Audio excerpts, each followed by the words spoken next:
Well. Oh, wait. Wrong episode. Howdy, y'all. Kanaju here. I didn't write a script today, so I'm just going to be doing a podcast, just off the cuff. I wanted to talk about the latest No Man's Sky Endurance update, give my impressions, some stuff I've learned about it, as well as some of the developments that have occurred over the last week. And I want to prepare a proper video for y'all, but that's not quite ready yet. It takes me some time to dig into this content, so in the meantime, I hope you'll enjoy this podcast. Today we'll be going over, of course, No Man's Sky Endurance, the upcoming Polestar Expedition, looking back at those predictions I made last week and see how they held up, as well as a couple other things. But alright, before we get started, this podcast is brought to you by Traveler's Deck Playing Cards, Nada and Polo's favorite deck of playing cards. Get yours today at freshmerch.fm. It should be on the homepage, believe it or not. It was for me, so but I'll put a link in the description. Once again, I'm so grateful to you guys for making the first run a success. For all of you who didn't get a chance to order them the first time around, these will probably go out of stock pretty soon. They were out of stock temporarily like a couple hours after they went on sale, and they could go out of stock by the time this video comes out. So, and to be clear, I don't make any money off of these, so don't feel compelled to buy them to support me in any ways. But if you want to support Hello Games and, the work they do providing us with free updates and patches and support, well, this is one way you could do that. But anyways, before we get on to the topic of the show, let's get to news. Of course, the biggest news this week is that No Man's Sky Endurance version 3.94 has released. And with it comes, freighter overhauls, freighter base building overhauls, living frigates, living ship overhaul, space update, not quite overhaul, and a bunch more. And a new expedition is supposed to be coming out next week. I forget if it's Wednesday or Thursday. It's July 26th, I believe, is when it's supposed to begin. So be aware of that. But right now, if you're listening to this, there will be Twitch drops live on twitch.tv over the next couple of days. And I don't stream myself, but if you want some free stuff, sometimes it's exclusive expedition rewards from past expeditions that they make available again for free. And all you have to do is link your account at nomansky.com/link in the description. And once you do that, you just need to watch people play No Man's Sky on Twitch. And as you rack up watch time, you'll rack up rewards. And of course, like I said, Traveler's Deck cards are back in stock. But Hello Games also added some new patches and stickers to the store, so if you enjoyed the first set, you might remember that those sold out for a time, so if you're interested, those are available now as well. Alright, let's move on to the topic of the show, which is just talking about No Man's Sky Endurance. So I didn't do a full patch reading or reaction or anything this time, but instead I just wanted to give my impressions now that it's been out for a day or two. Because I actually have had some time to dig into this. I haven't been able to do everything, but let's just cover a few bullet points then. So let's start with, the big flagship feature, which is Freighter Base Overhaul. If you've seen the trailer or some of the footage in the background, this stuff looks really great. I was saying that, walking from parts of my freighter base that were left over from the old build, and then walking into these new rooms, it's like walking from 2018 to 2022. As far as graphics go, these new rooms are more animated, they're more detailed, they have better material quality, and they look so cool. And at first, I really struggled to get them to work for me because I felt like they were a bit inflexible. But after spending a few hours building with it, I have to say I really prefer these new parts. You can do some incredible stuff with them, and the fact that you can even build outside your freighter base now without having to glitch it, it's really cool. If you haven't already, check out my I just put out a very quick tutorial about how to add this cool atmospheric smoke to your freighter builds.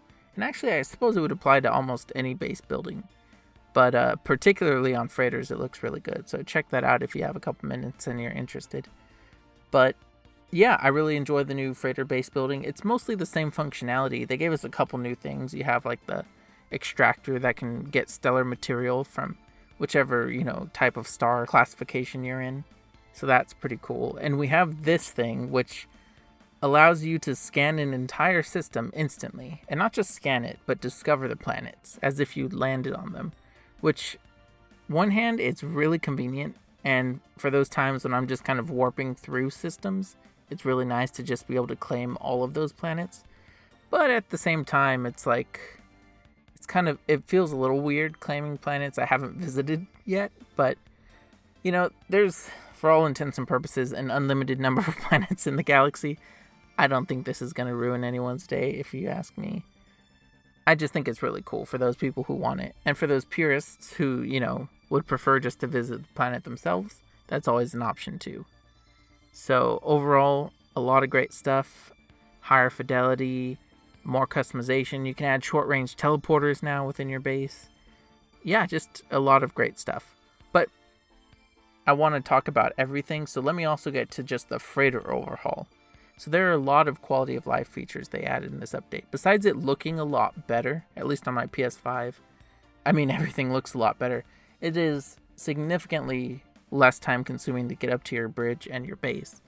Not only are the stairs it's a much shorter walk to your freighter bridge, but there are also teleporters, so you can just get there instantly. It's really convenient. I'm glad they finally added it. And of course, the bridge looks great. On top of that, now your freighter will be inhabited by not only a procedural crew, but like your freighter captains, your ace pilots. I've bumped into a couple of them on my freighter. It is so cool just to be able to rub shoulders with these people that, you've met all over the galaxy and hired along your travels. It's cool. It makes it feel more like they're part of your fleet, part of your crew, not just following you around. And speaking of frigates, you can now teleport directly to frigates and back, which is really convenient as well. I actually enjoyed flying to and from my frigates. I didn't do it that often, but I thought it was really cool.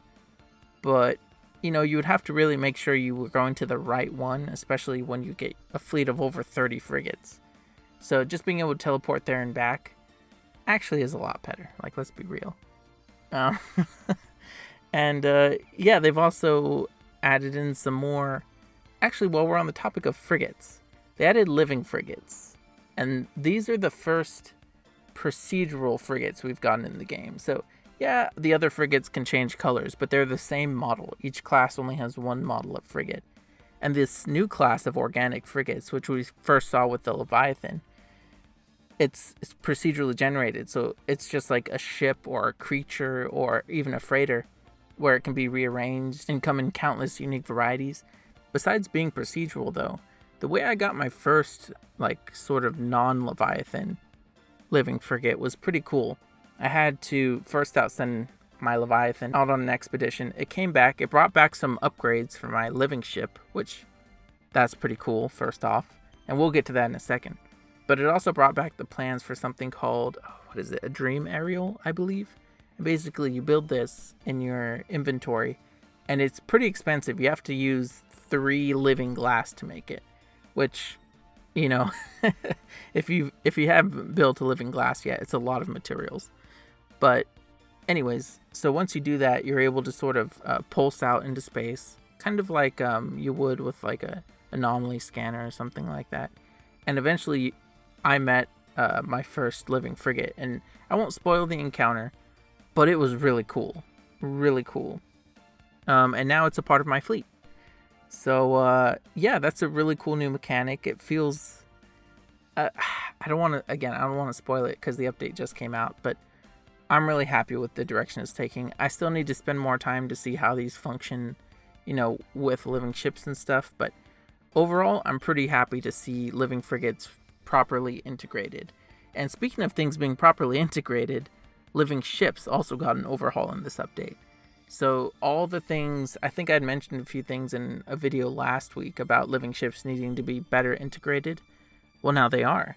So not only did they add new kinds of organic tech to sort of bring them up to speed with the rest of the ships, being able to block cargo scans and being able to increase storage space, things like that.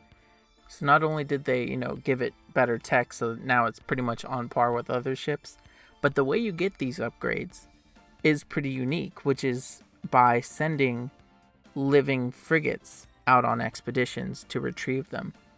And I believe there's another way in the patch notes. Let me see here.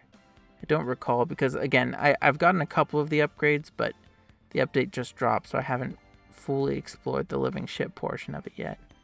No, wait, yeah, that's the only way to get upgrades. But still, that's a pretty cool integration because it brings more attention to the Frigate Expeditions, which, I mean, I enjoy them. I actually do like reading the lore, but I don't engage with them that often because they mostly just brought, either upgrades for my freighter, which was previously fully upgraded, or money, which I don't really need. But now I can use it to upgrade my living ship. So that's a really cool sort of interplay between the living frigates and the living ships, which I think the patch notes refers to them as sort of like cousins. So that's really fun.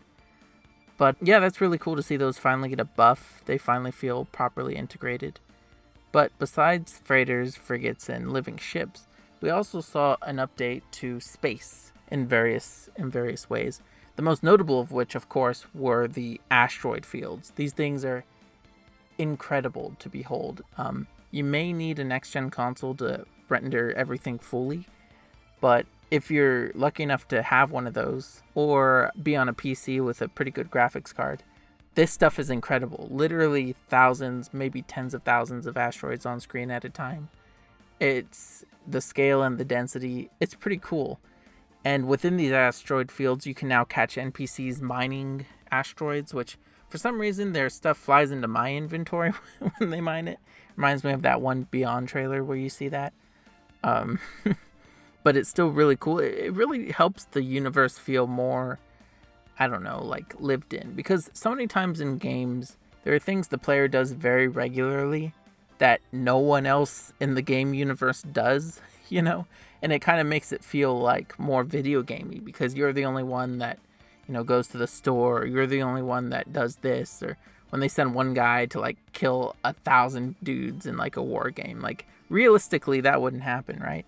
And so mining is one of those things that, like, as a player, you have to do a lot of it, especially near the beginning of the game. But you never see NPCs mine anything, despite there being like mining tech and everything available in every space station. So to finally see NPCs mining asteroids for resources, it's a perfect progression. It makes perfect sense, and it looks really cool. So I'm really happy to see it.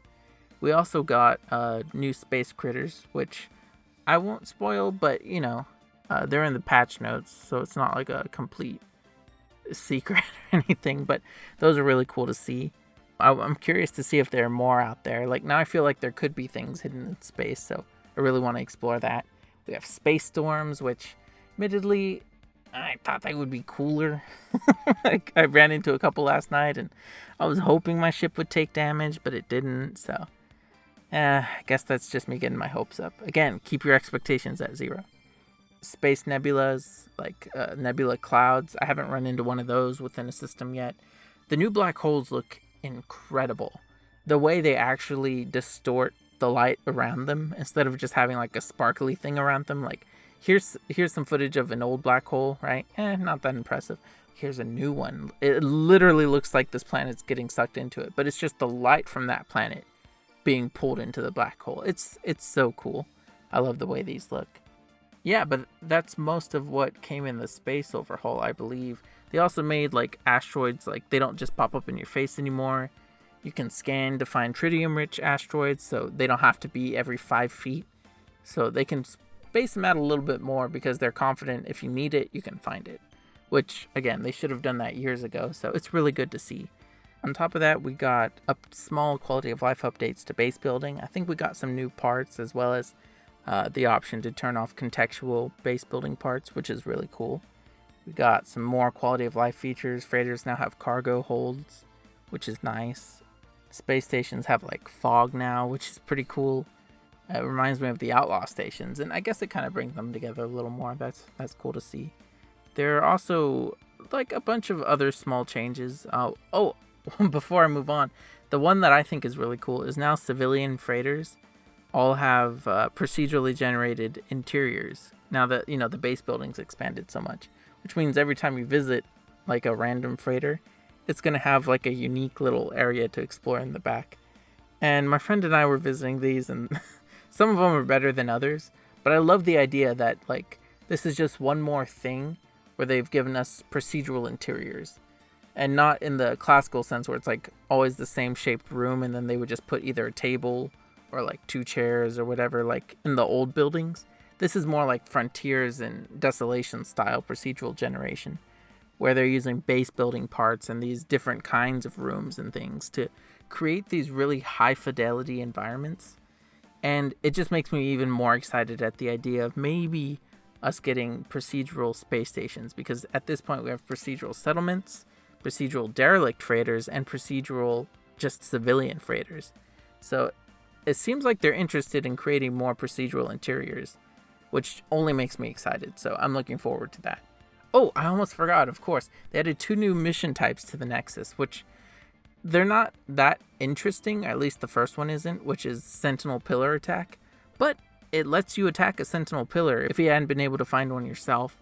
I did a couple of these and I still didn't get another Royal Multi-Tool. I don't know why my RNG hates me, but it is what it is.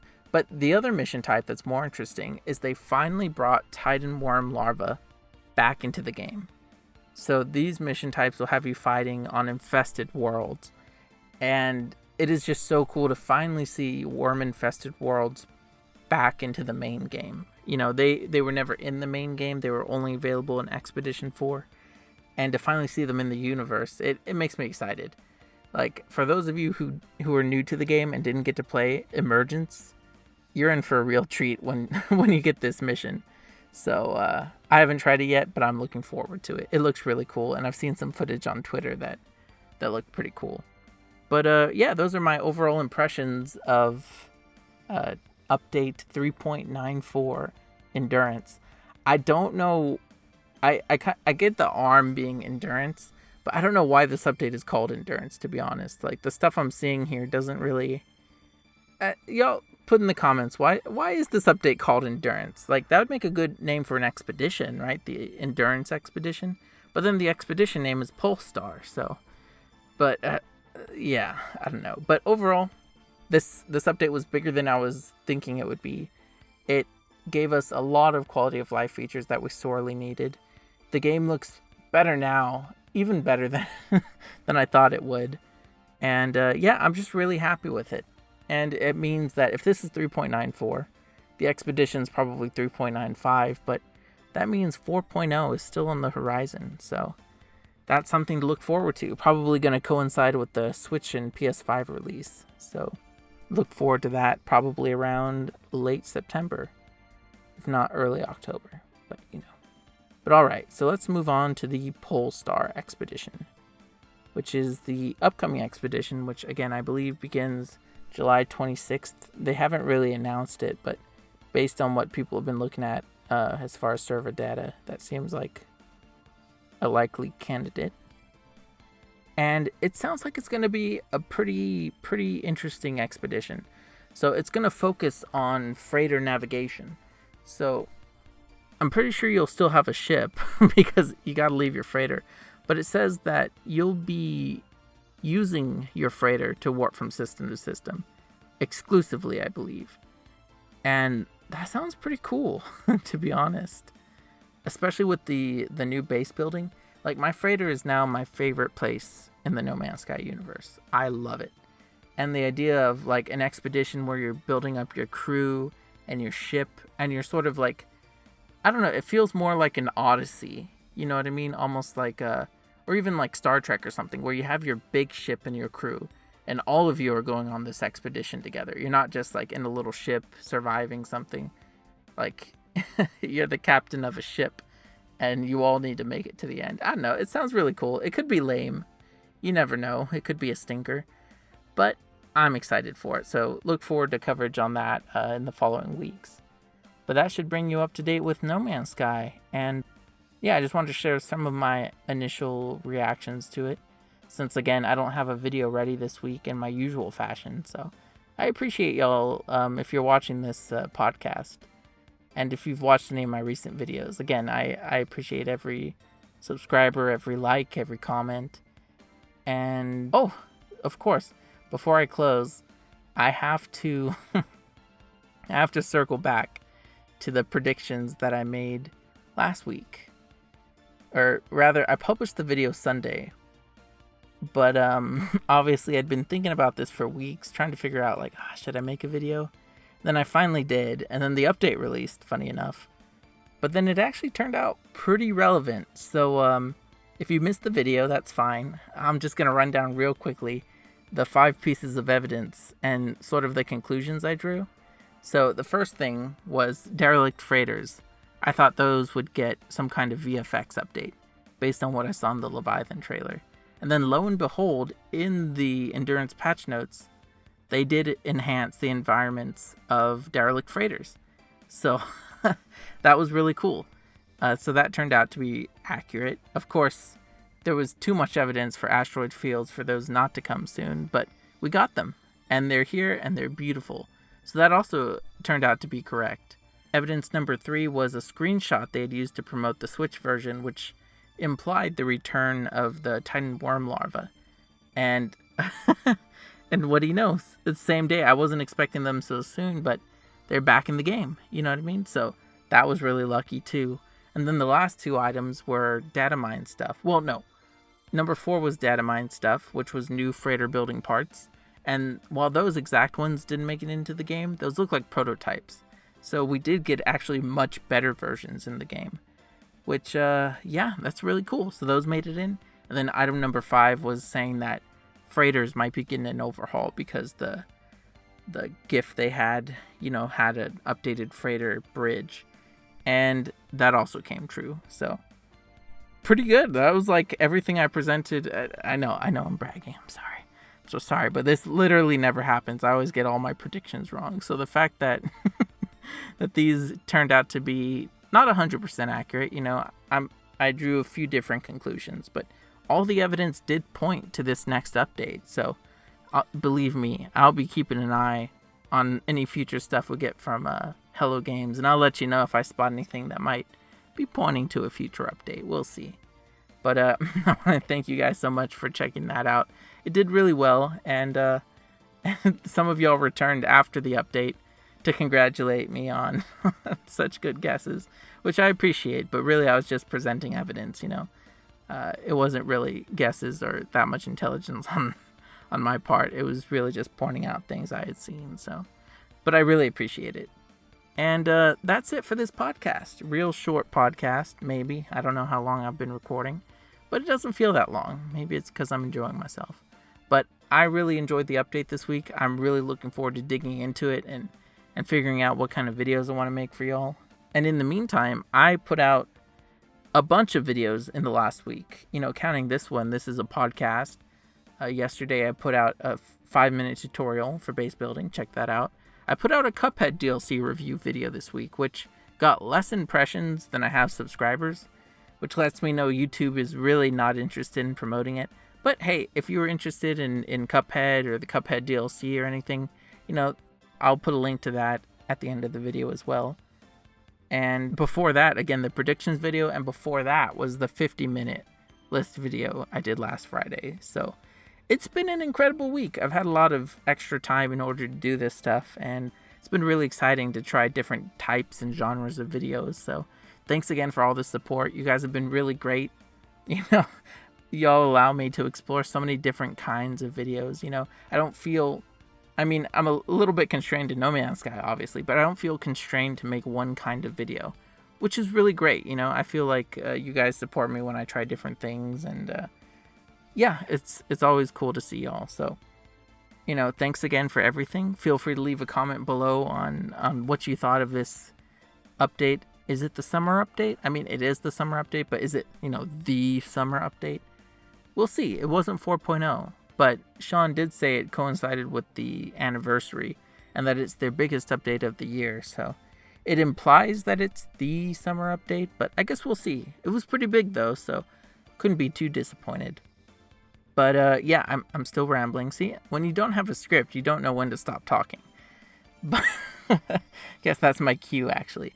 Thanks again for everything. And I hope y'all have a great weekend. And I hope you enjoy the next video I'm putting out, because it is also going to be a different kind of video. We'll see if I publish it or not. It's a weird one. But all right. I've held your attention for long enough. Go forth and enjoy something else. Thanks again for everything, and see you in the next video.